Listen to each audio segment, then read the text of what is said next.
মধ্যে বৃহৎ একটা নির্বাচন বলতে গেলে সারা বিশ্বের মধ্যে সবচাইতে যে বড় একটা গণতান্ত্রিক দেশ, সেই দেশের একটা মহতী নির্বাচন শুরু হবে আগামী 19শে এপ্রিল, এবং সেই তারিখ আমাদের ত্রিপুরা রাজ্যেও প্রথম ধাপের যে ইলেকশন সেটা অনুষ্ঠিত হবে। নির্বাচন মানে নির্বাচিত করা, যাকে আমরা ভোট দেব, যে ব্যক্তিকে আমরা ভোট দেব সেই ব্যক্তি যেন আমাদের কাজ করেন, এই আশা নিয়ে আমরা সবাই আমাদের নিজের এবং দলের বক্তব্য করে থাকি। ভাবতে অবাক হয় অনেক সময় যে রাজ্যের মধ্যে 22 বছর ধরে রাজনীতি করছি, কখনো কখনো বিচিত্র একটা রাজনৈতিক পরিবেশের সম্মুখীন আমিও হয়েছি। আজকে আমাদের বিরুদ্ধে যারা মাঠে ময়দানে বক্তব্য করছেন, এক সময় তাদের কেউ কেউ আমাদের বন্ধু ছিল, যারা 35 বছর 40 বছর এক দল অন্য দলকে দেখতে পারে না, আজকে তারা কাঁধে কাঁধ নিয়ে বক্তৃতা করছে। এই বিচিত্র রাজনৈতিক পরিস্থিতির মধ্যে দাঁড়িয়ে কিছু কিছু কথা মনে জাগে। তিপ্রামথা 3 বছরের একটা আঞ্চলিক দল। এই দলের একটা উদ্দেশ্য যে রাজ্যের পিছিয়ে পড়া জনগণ, বিশেষ করে যারা গ্রাম অঞ্চলে বসবাস করছেন, তাদের যেন আরো বেশি করে সাংবিধানিক অধিকার আদায় করা যায়, সেই লক্ষ্যটাকে নিয়ে আমরা আমাদের রাজনীতি এবং আদর্শে আমরা অনুপ্রাণিত। এবং তাতে অনেকে বলতে চেষ্টা করছে তিপ্রামথা মানেই তিপ্রাসাদের দল, তিপ্রামথা মানেই শুধু তিপ্রাসাদের দিয়ে কাজ করবে। কিন্তু আপনারা দেখেছেন গত বিধানসভা নির্বাচনে তিপ্রামথার 42 জন প্রার্থীর মধ্যে অনেকেই যারা তিপ্রাসা কমিউনিটির নয়, তাদেরকেও আমরা নির্বাচনের ময়দানে এনেছি। ওয়ানসা তিপ্রাসার সমস্ত অংশের মানুষকে নিয়ে ত্রিপুরা রাজ্যের পিছিয়ে পড়া মানুষের জন্য আমরা লড়াইতে শুরু করেছি। আমি যখন শুনি যে ত্রিপুরার পূর্বতন মুখ্যমন্ত্রী মানিক সরকার মহোদয় বক্তব্য করেন যেই তিপ্রামথার কারণে আমরা গত বিধানসভা নির্বাচনে ক্ষমতায় আসতে পারি, আপনারাই বলুন, যে দলটা পিছিয়ে পড়া মানুষের স্বার্থ রক্ষায়, তাদের সাংবিধানিক অধিকার আদায়ের জন্য দলটা গড়েছে, এই দলটা কি সিপিএম পার্টিকে বাঁচানোর জন্য দল গঠন করেছে? এবং মানিক বাবুকে আমি প্রশ্ন করতে চাই, এই মিথ্যা কথা আপনি কেন বলছেন? কারণ গত বিধানসভা নির্বাচনের যেদিন নির্বাচনটা হয়, সেই দিন মেলার মাঠ পার্টি অফিসে বসে আপনারা সাংবাদিক সম্মেলন করে বলেছিলেন যে সারা রাজ্যের মধ্যে ভোট শান্তিপ্রিয় ভাবে হয়েছে, এবং আপনারা আশা রেখেছিলেন যে সিপিএম পার্টি একা ত্রিপুরায় সংখ্যা গরিষ্ঠতা লাভ করে আপনারা মন্ত্রিসভা গঠন করবেন। এটা কি আমার সাজানো কোনো গল্প? এবং যখন উনারা দেখেছেন যে বিধানসভার ভোটের রেজাল্টটা যখন বেরোতে শুরু করেছে, তখন ওরা দেখেছেন যে এই যে ছোট্ট একটা আঞ্চলিক দল তিপ্রামথা, এই ত্রিপুরা মথার চাইতেও এরা ছোট হয়ে গেছে গত বিধানসভা নির্বাচনে। এবং আমার বিশ্বাস কমিউনিস্ট পার্টি এইভাবে যদি মিথ্যা কথা বলতে থাকে এবং ত্রিপুরা মথাকে নিয়ে যারা বিভ্রান্তি সৃষ্টি করতে চেষ্টা করছে, তারা যদি সেটা বন্ধ না করে, পাহাড়ের মানুষ বুঝে গেছে এইবার ত্রিপুরা মথা বিজেপি এবং আইপিএফটি মিলে আমরা রেকর্ড ভোটে আমাদের দুই প্রার্থীকে ত্রিপুরা রাজ্য থেকে জয়লাভ করা। ওরা প্রশ্ন করছে যে ত্রিপুরার প্রধান বিরোধী দল ত্রিপুরা মথা পার্টি কেন তারা বিজেপির সাথে আঘাত করেছে। এই এলাকার মানুষ, শহরতলির মানুষ, আপনাদের অবগতির জন্য আমি কিছু কথা বলব। ভারত সরকার নরেন্দ্র মোদীজির নেতৃত্বে এক ভারত শ্রেষ্ঠ ভারত এই স্লোগানটাকে সামনে রেখে আমাদের সারা দেশে মোদীজির এই আদর্শে, এই স্লোগান দিয়ে সারা দেশকে উনি বিকাশের দিকে এগিয়ে নিয়ে যাচ্ছেন। সেই সময় আমরা দিল্লিতে গিয়ে বলেছি ত্রিপুরায় ৩৫ বছরে বামের শাসনে এই রাজ্যের জনজাতিদের অবস্থা বেহাল হয়ে গেছে। যারা এককালে এই ত্রিপুরা রাজ্যকে শাসন করত, আজকে তাদের কিছু নেই। তাদের জন্য দায়ী কারা? তার জন্য দায়ী এই বামফ্রন্ট। বামফ্রন্ট জানতো ত্রিপুরা রাজ্যে যতবার নির্বাচন হয়েছে তারা ২০টা সিট তারা ধরে নিত, এটা আমাদের পক্ষেই আসবে, এবং ২১ থেকে তাদের গিনতি শুরু হতো। এইভাবে সমস্ত জনজাতি অংশের মানুষ তাদের ভোট দিয়ে 10 বছর দীপেন বাবুর সরকার, 20 বছর মানিক সরকার মহোদয়ের সরকার এবং দশরথ বাবুর নেতৃত্বে 5 বছরের মোট 35 বছরের সরকার এই রাজ্যে বামেদের ছিল।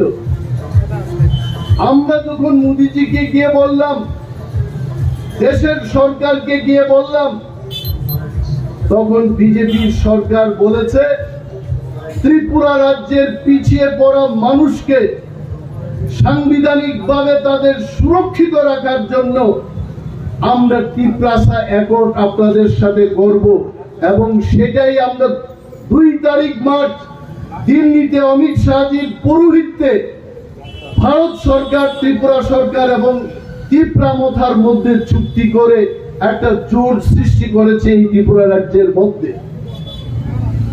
এবং আজকে যারা কমিউনিস্ট পার্টি এবং কংগ্রেস পার্টির যারা বক্তব্য করছেন, যারা ত্রিপ্রাসাদের বন্ধু বলে নিজেদের প্রমাণ দিতে চেষ্টা করছেন, আপনারা কি বলতে পারবেন যে সিপিএম পার্টি ত্রিপ্রাসা অংশের মানুষ, পিছিয়ে পড়া শ্রমিক, পিছিয়ে পড়া সমস্ত অংশের মানুষের জন্য এমন কি দাবি আদায়ের লক্ষ্যে আপনারা কংগ্রেসের সাথে এই আঘাতটা করেছেন? তাদের কোনো কিছু চুক্তি নেই। যারা পিছিয়ে পড়া জনজাতিদের অকৃত্রিম বন্ধু বলে ব্যাখ্যা দিতে চেষ্টা করছে, মানিক বাবুর উদ্দেশ্যে আমি বলবো, আপনার সরকার ত্রিপুরা রাজ্যে যখন ছিল আপনারা কি করেছেন? উপজাতি অংশের মানুষের কাছে গিয়ে আপনারা বলতেন বাংলাদেশ থেকে হাজারো বাঙালিরা এই পারে আসার ফলে উপজাতিদের অস্তিত্ব সংকটে চলে গেছে। আর বাঙালি অংশের মানুষদের ওনারা বুঝাতেন উপজাতিদের জন্য সমস্ত কিছু সংরক্ষণ করার ফলে বাঙালিদের জন্য ওনারা কাজ করতে পারছেন না। এইভাবেই মানুষের মধ্যে মানুষের দ্বন্দ্ব লাগিয়ে তারা বছরের পর বছর ত্রিপুরায় ক্ষমতায় বসেছিল। আজকে মানুষ বুঝতে পেরেছে। আমি ধন্যবাদ জানাই ত্রিপুরার সমস্ত অংশের মানুষকে ধন্যবাদ জানাই। 2018 সালে ত্রিপুরার সমস্ত অংশের মানুষ এই বামেদের বিপক্ষে যদি ভোট না দিত, আজকেও আমরা বামফ্রন্ট সরকারের মুখ্যমন্ত্রী মানিক বাবুর কেন্দ্রীয় বঞ্চনার গল্প শুনতাম। এই আস্তাবলের মাঠে হাজারো মানুষকে এনে তখন মানিক বাবু বক্তৃতা করতেন কেন্দ্রীয় সরকারের বিরুদ্ধে। আজকে সেই কেন্দ্রীয় বঞ্চনার বিরুদ্ধে বক্তব্যের কোনো সুযোগ নেই। ধন্যবাদ দেব মোদীজিকে। আজকে ভারতীয় জনতা পার্টির সরকার কেন্দ্রে আছে এবং রাজ্যেও আছে। এই দুই সরকার ত্রিপুরা রাজ্যের, আমি এইটুকু বলতে পারি, ত্রিপুরার যে মাত্র একটা হাইওয়ে ছিল, আজকে মোদীজির নেতৃত্বে এবং ত্রিপুরায় ভারতীয় জনতা পার্টির সরকারের নেতৃত্বে আমাদের এখানে 5-6টা ন্যাশনাল হাইওয়ে আমরা করতে পেরেছি। এই কাজগুলো ত্রিপুরা রাজ্যে আমরা কখনো দেখতাম না। এবং তারপরেও হাস্যকর ব্যাপার, গতকাল বামফ্রন্টের একজন খুব বর্ষিয়ান নেতৃত্ব এইরকম পথসভায় বক্তৃতা করতে গিয়ে বলছিলেন যে আজকে বিজেপি তীব্রামথা যেখানে দাঁড়িয়ে তারা বক্তব্য করছে, এইটা সিপিএম পার্টি বামফ্রন্ট সরকারের করা সেই কমিউনিটি হল। যে মাঠে গিয়ে তারা বক্তৃতা করছে, এই মাঠটা তৈরি করেছে বামফ্রন্ট সরকার। কার সাথে তারা কথা বলছিল? আমি দেখেছি মঞ্চের মধ্যে এই লোকসভা আসনের কংগ্রেসের যিনি প্রার্থী আশিস শাহ মঞ্চের মধ্যে উনি ছিলেন এবং কানাকানি করে কংগ্রেসের মধ্যে কথা হচ্ছিল। কি কথা হচ্ছিল আমি জানি না, কিন্তু আমার অনুমান নিশ্চয় আশিস বাবুরা বলছেন এই বামপন্থী নেতা মিথ্যা কথা বলছে। যা টাকা এসছে এটা আমাদের কংগ্রেসের কেন্দ্রীয় সরকারের থেকে টাকা এনে তারা এখানে এই মাঠগুলো তৈরি করেছে, স্টেডিয়ামগুলো তৈরি করেছে। আর বামপন্থীরা মিথ্যা কথা বলতো, এখনো বলছে, আগামী দিনও বলবে। কেন্দ্রের তৎকালীন কংগ্রেস সরকার এমজিএন রেগা প্রকল্পে শ্রমিকদের জন্য একটা কাজের ব্যবস্থা করেছে। বামপন্থীরা এখানে মিছিল করে বলতো এই এমজিএন প্রকল্প আমরা দিয়েছি, এটা ত্রিপুরা সরকারের। সমস্ত কিছু কেন্দ্রীয় প্রকল্পকে বলতো রাজ্য সরকার এবং বামফ্রন্ট সরকারের এই প্রকল্পগুলো তারা মানুষের কাছে পৌঁছে দিচ্ছে। এইভাবে মিথ্যা কথা বলতো। এবং আমি সেই কমিউনিস্ট নেতাকে বলবো, তীব্রামথা সম্পর্কে বলছে, তীব্রামথা তাদের নেতাদের চোখে বামফ্রন্ট এত কিছু কাজ করেছে এটা তাদের চোখে পড়েনি। এবং তাও তিনি বলেছেন 6 বছরের বিজেপির সরকার কিছু করেনি। কেন বলছে জানেন? কারণ 6 বছরের বিজেপি সরকার যে কাজগুলো করেছে 35 বছর বাম শাসনের ত্রিগুণ কাজ এই ত্রিপুরা রাজ্যে 6 বছরের মধ্যেই তারা করেছে।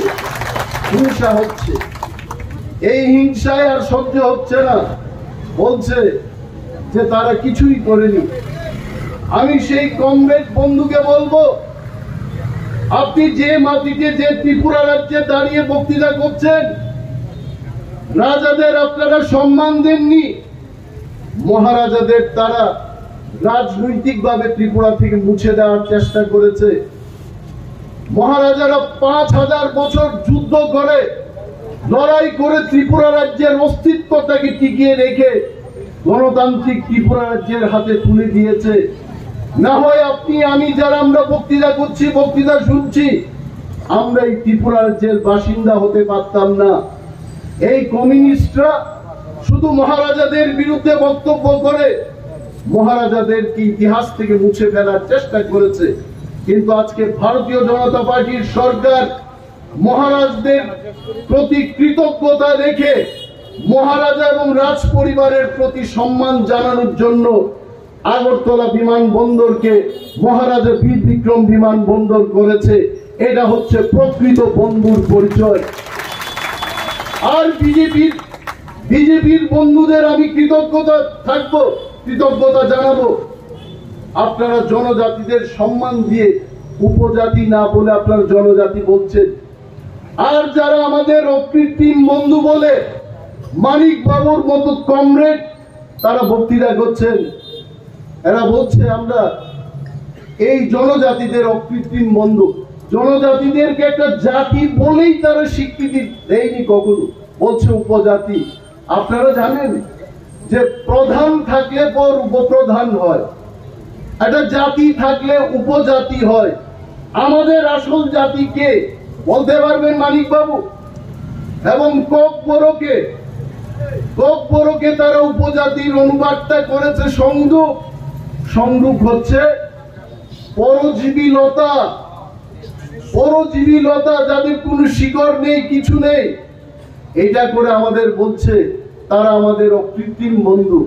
আমাদের সম্মান দেওয়ার তো দূরের কথা, আমাদের পরিচয়টাকে মুছে ফেলার চেষ্টা করেছে এই বামেরা। তার জন্য এইবার বামেদের বলছি, অভয়নগর থেকে দাঁড়িয়ে বলছি, এইবার ত্রিপুরা রাজ্যের সমস্ত ত্রিপ্রাসাদ ধ্বংসা হয়ে মোদিজির হাতকে শক্ত করার জন্য ত্রিপুরা থেকে 2টি এমপি আমরা উপহার দিয়ে মোদিজির হাতকে শক্ত করব। ত্রিপুরায় যেন আমরা সব অংশের মানুষ, ওয়ানসা, ত্রিপ্রাসা, জনজাতি, বাঙালি, সমস্ত অংশের মানুষ আমরা যেন একসাথে বেঁধে নিজেদের রাখতে পারি, সেই লক্ষ্যে আমরা কাজ করব। যারা আজকে বলতো যে বিজেপি একটা সাম্প্রদায়িক দল, বলছে এরা একটা ধর্মকে নিয়ে রাজনীতি করছে, বলছে এরা। কিন্তু বাম বন্ধুদের বলছি, ত্রিপুরা রাজ্যে আপনারা যতবার ক্ষমতায় এসেছিলেন ততবার এই ত্রিপুরায় আপনারা জাতি দাঙ্গার পরিস্থিতি তৈরি করেছে। 80 সালের কথা আমরা ভুলে যাইনি, 97 সালের কথা আমরা ভুলবো না। বামেরা বলতে পারবেন 30 বছরের কংগ্রেস শাসন, 5 বছরের জোটের শাসন এবং 6 বছরের বিজেপির শাসনে ত্রিপুরা রাজ্যে কোনো দাঙ্গা হয়েছে আপনারা বলতে পারবেন? গর্বের সাথে আমরা বলবো, ত্রিপুরা বিজেপি আইপিএফটি যদি আমরা জোটবদ্ধভাবে থাকি, এই ত্রিপুরা রাজ্যে কোনো দাঙ্গা আমরা হতে দেব না। আমরা একসঙ্গে থাকবো, একসঙ্গে থাকবো। তারা সহ্য করতে পারছেন? তারা বলছে এই যে চুক্তি হয়েছে, এই চুক্তির ফলে বাঙালিদের ক্ষতি হবে। আর ত্রিপ্রাসাদের গিয়ে বলছে এটা থালিক ব্লাই কথার অর্থ হচ্ছে এটা কলা পাতা। সম্মানিত ভারতবর্ষের যিনি স্বরাষ্ট্রমন্ত্রী অমিত শাহজি কনফারেন্স হলে যে ঐতিহাসিক ত্রিপ্রাসা অ্যাকর্ড আমরা সিগনেচার করেছি, চুক্তি স্বাক্ষর করেছি, এই চুক্তিটাকে তারা কলা পাতা দিয়ে তুলনা করেছে। আপনারা বলুন বামেরা কি করেছে?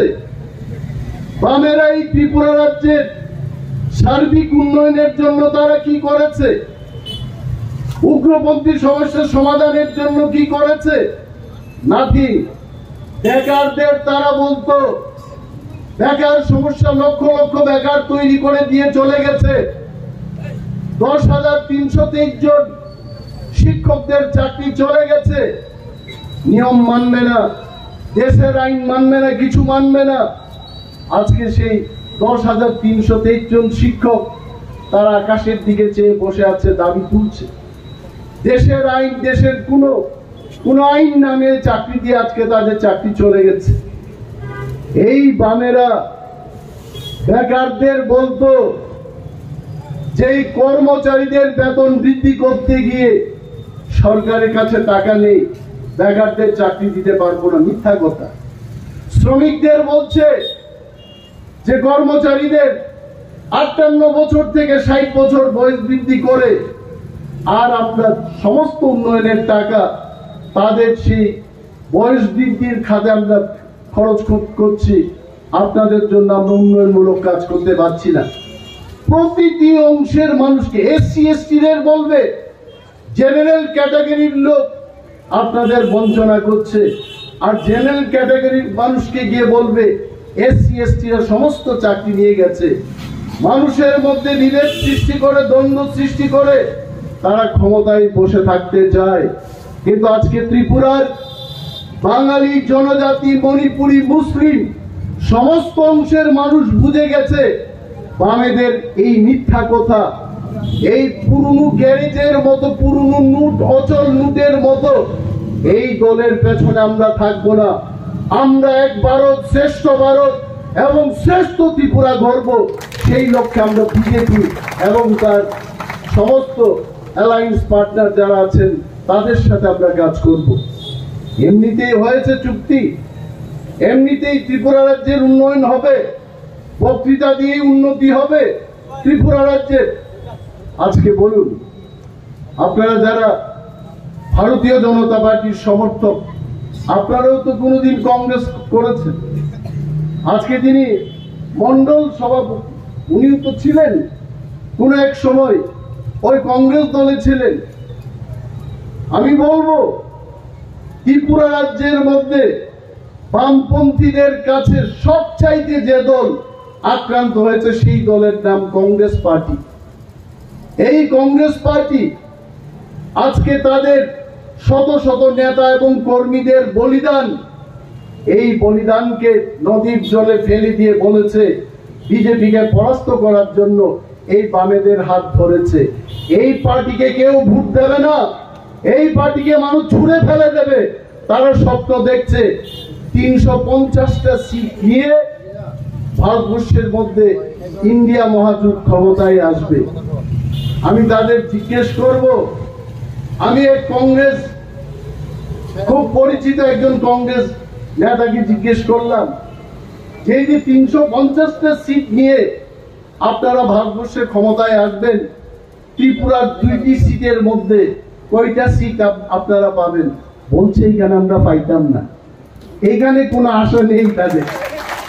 আমি জিজ্ঞেস করলাম, পশ্চিম বাংলায় 42টা সিটের মধ্যে কংগ্রেস এবং তার সহযোগী দল কয়টা সিট পাবে?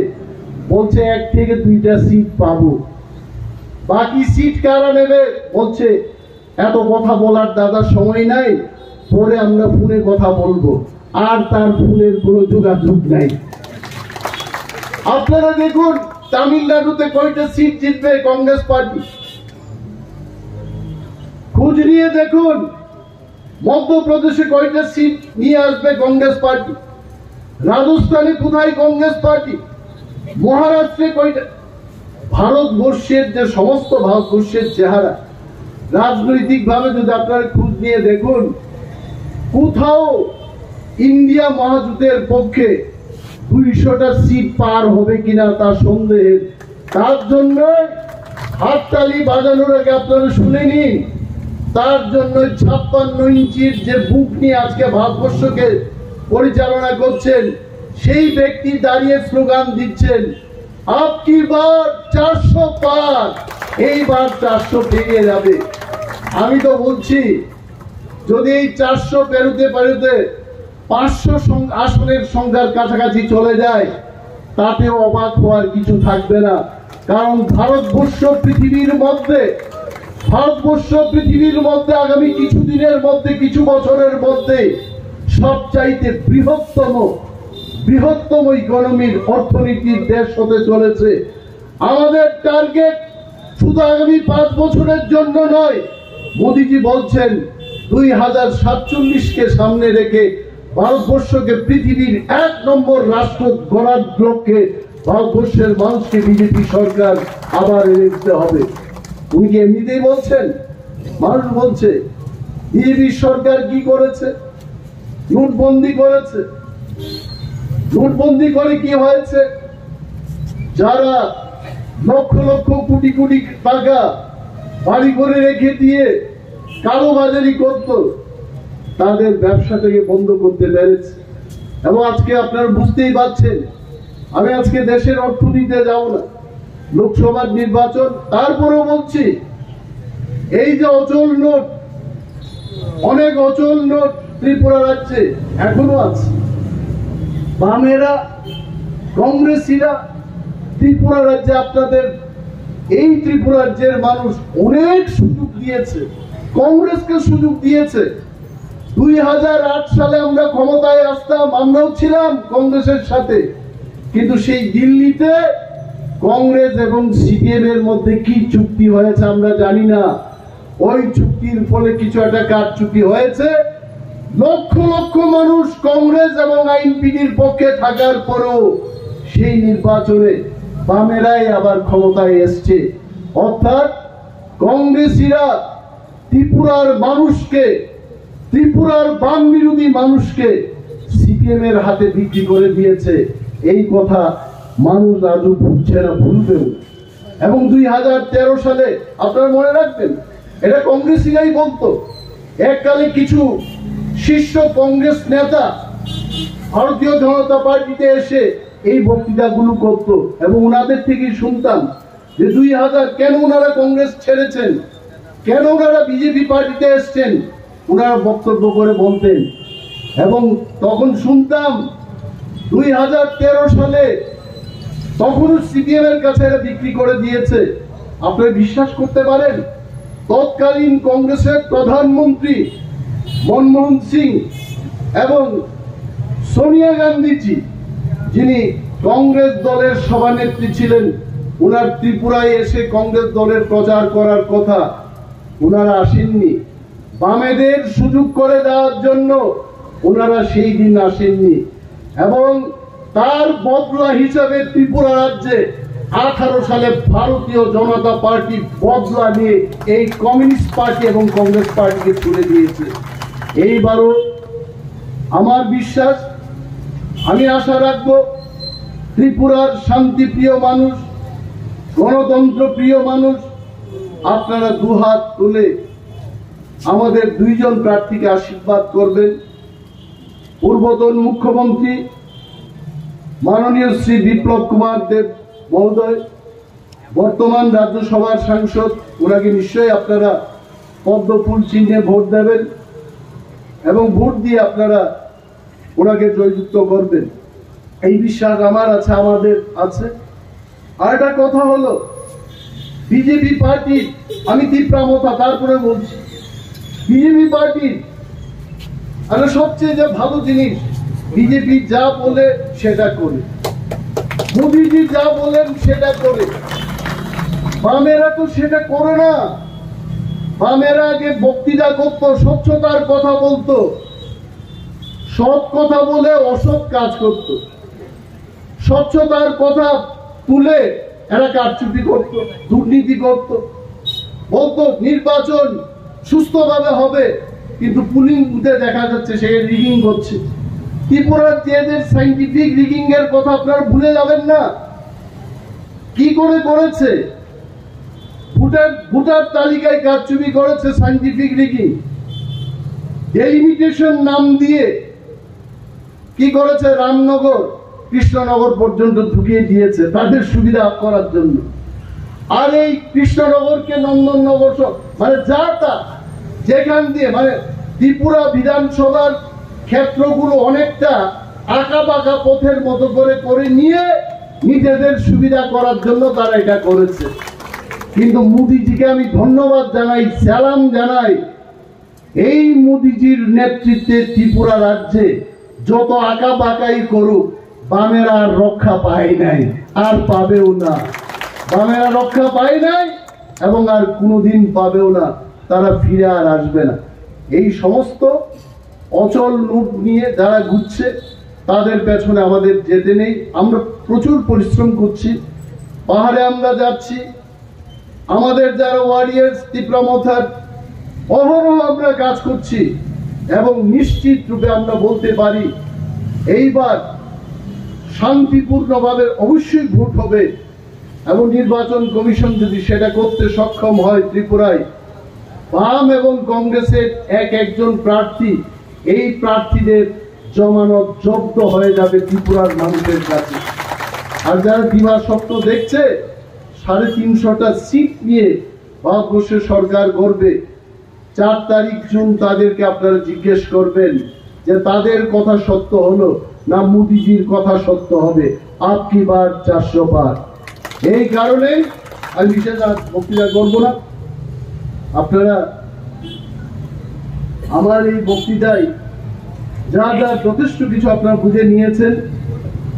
তবে একটা জিনিস, প্রতিটি বাড়িতে যেটা আমাদের পক্ষে অসুবিধা হচ্ছে, এডিসি নির্বাচনের সময় আমরা আনারস মার্কায় ভোট দিয়েছি, বিধানসভার সময় আমরা আনারস সিম্বলে ভোট দিয়েছি। শহরে এই প্রবলেমটা নিশ্চয়ই সেই পরিমাণে হবে না, কিন্তু পাহাড়ে যথেষ্ট আমাদের পরিশ্রম করতে হচ্ছে, আমাদের ওয়ার্ক করতে হচ্ছে। কিন্তু সেই আজকে এই দিনে দাঁড়িয়ে বলতে পারি 99% তীব্রামথার লোককে আমরা বুঝাতে পেরেছি এইবার বুট নাই বড় পদ্ম বুবারও, এটা আমরা মানুষের মাথার মধ্যে ঢুকিয়ে ফেলেছি। অর্থাৎ আমরা কই বুট দিব পদ্ম ফুলে, আর কোনো কথাই নাই। না হলে নির্বাচনের দিনে গিয়ে অনেক তীব্রামথার লোক বলবে আনারস কই, এটার আর সুযোগ নাই। এইবার তীব্রামথার সমস্ত সমর্থকরা, ওয়ারিয়ার্সরা বুঝে নিয়েছে তীব্রামথা আইপিএফটি এবং বিজেপির সিম্বলটা হচ্ছে এইবার পদ্মপুবার, পদ্ম ফুল। এইখানে আমরা ভোট দেব। আর যে যাই বলো, আমরা জয়লাভ, আমি এইটুকু বলতে পারি, জয়লাভের জন্য আমরা কাজ করছি না। আমরা মার্জিনটাকে অন্তত উত্তর পূর্বাঞ্চলের মধ্যে আমরা যেন রেকর্ড মার্জিনে জয়লাভ করতে পারি, তার জন্য আমরা পরিশ্রম করছি। একটা আছে পাস করব, মাধ্যমিক পাস হবে, কিন্তু এখন ডিস্টিংশন পাওয়ার জন্য আমাদের চেষ্টা করতে হবে। এবং বিজেপি বন্ধুদের, স্থানীয় নেতৃত্বদের, রাজ্য স্তরের যারা নেতৃবৃন্দদের অশেষ ধন্যবাদ জানাই মঞ্চে এই সুযোগ দেওয়ার জন্য, কথা বলার জন্য। আর অনেক কিছু কথা থাকতে পারে, বক্তব্য করতে করতে মানে এই কয়েকদিনে যত বক্তৃতা করছি, এই মেশিনের মতো আমরা বক্তৃতা করছি। এটা নির্বাচন, অনেক মানুষ, তাদের বুঝাতেই হয়, করতে হয়, এটাই আমাদের কাজ। এবং সকাল থেকে বেরিয়ে রাত্রি পর্যন্ত আমরা করছি এই লড়াইতে, কিন্তু আমরা একটা ফল পাবো। এই ফসল আমরা তখনই বুঝতে পারবো যখন আমাদের সাংসদরা কাজ করবে। যদি এটা পূর্ব ত্রিপুরার আসন না, আমি বলবো না, তারা বলছে, তবে একটা কথা বলেই যেতে হয় যে আমাদের কৃতি দেবী দেববর্ম, উনাকে বলছে বহিরাগত। আমি অনেক জায়গায় বলি, রাহুল গান্ধী যদি দিল্লিতে থেকে কেরালায় নির্বাচনে প্রতিদ্বন্দ্বিতা করতে পারে, কেন ছত্তিশগড়ে যিনি আমাদের রাজ্যের রাজকন্যা বিয়ে করে গেছে, উনি কেন পারবেন না? আর মহিলারা যেখানে এখানে আছেন, মহিলাদের উদ্দেশ্যে বলছি, আপনারা বলবেন যে মহিলারা তো যেখানে বিয়ে করে চলে যায় আর ফিরে আসে না, তখন স্বামীর ঘরে যায়, সেটাই তার দেশ, সেটাই তার রাজ্য। কিন্তু কৃতি দেবী দেববর্মা এমনই মহিলা, এত শক্তিধর মহিলা, নিজের স্বামীকে বুঝিয়ে উনি বলেছেন, ছত্তিশগড়ের কাবারদার মহারাজাকে বিয়ে করেছেন, উনি মহারাজজিকে বুঝিয়েছেন আমি আবার আমার জন্মস্থান ত্রিপুরায়, আমার ত্রিপুরার জন্য আমি কাজ করতে সেখানে যাব। এটা কোন মহিলার পক্ষে সম্ভব না, উনি সম্ভব করিয়ে দেখিয়েছেন। এই কথা আপনারা বলবেন, এরা বলছে বহিরাগত। আসলে তো এবার আর বলার কিছু নাই। এরা তো আনন্দে ছিল কয়েকদিন আগে, স্ক্রুটিনির সময় তারা কমপ্লেন করেছে ওনার প্রার্থী পদ যেন বাতিল যায়। আমরা দেখেছি, আমি ছিলাম নিজের স্ক্রুটিনিতে, এনি কমপ্লেন, কেউ কোনো কমপ্লেন নেই। তো কিসের কমপ্লেন, কিসের বক্তৃতা দিয়ে এরা এই সব মানুষকে বিভ্রান্ত করার চেষ্টা করে? সে যাই হোক, সব ঠিক থাকবে, everything will be right. Charity begins at home. Tripura থেকে এই 400টা সিটের মধ্যে আমি খুব গর্ব করে বলি, এটা এই যে 400টা সিট ভারতবর্ষে, আপকি বার 400 পার, এই 400টা সিট যেন এই প্রথম 2টা সিট হবে আমাদের ত্রিপুরা রাজ্যের 1 এবং 2, তারপরে অন্য সিটগুলো গণনা হবে। আপনাদের অশেষ অশেষ ধন্যবাদ জানাবো। এবং আমার এই কয়েকটি কথা এখানেই শেষ করছি। ভারতীয় জনতা পার্টি আইপিএফটি এবং তিগ্রামথার জোট জিন্দাবাদ। এবং আপনারা সবাই ভালো থাকুন। নমস্কার, জয় হিন্দ।